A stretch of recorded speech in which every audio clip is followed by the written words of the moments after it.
Diesels have always come and gone on the island of Sodor, but the engines were in for a surprise today. They were resting in the sheds when into the yard came a familiar green diesel.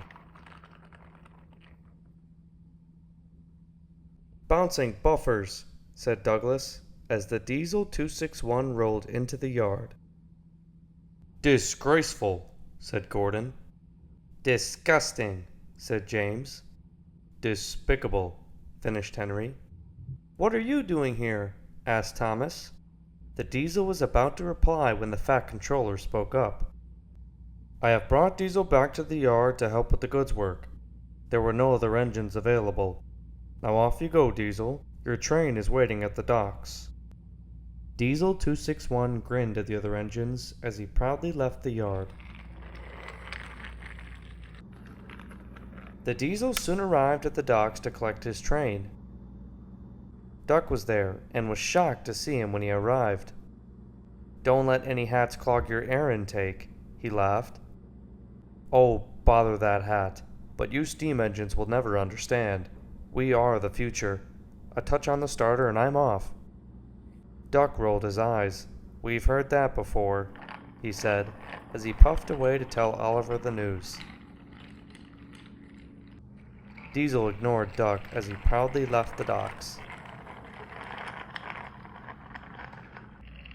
Meanwhile, Gordon was proudly puffing along the countryside with the express.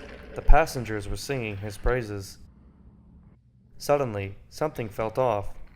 Gordon slowly came to a halt out on the main line on the viaduct. "Looks like we'll have to go back to the works, Gordon," sighed the driver.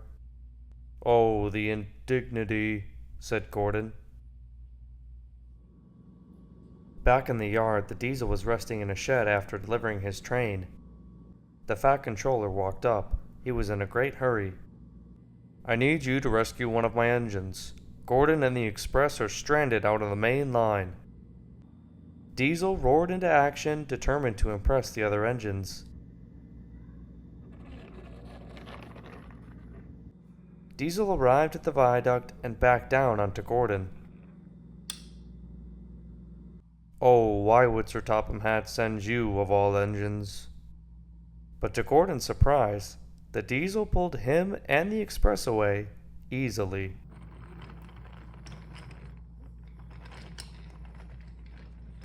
The cavalry arrived at Knapford Station. Many of the engines were there, and were shocked at the sight of Diesel heading the express. The Fat Controller was also waiting for them. "Well done, Diesel. You've proved a second chance can be a good idea. Now go and have yourself a rest. I'm sure your wheels could use one." And with that, the Diesel proudly left the station, leaving the other engines speechless. "If only I was in the yard at the time and resting at the sheds, then I would have been chosen to rescue Gordon," complained James. "Perhaps Sir Topham Hatt thought Diesel was better for the job than you," teased Henry. James was red in the face as he snorted off. The engines chuckled as Thomas buffered up to Gordon and took him away to the works, as Diesel sat in the shed, triumphantly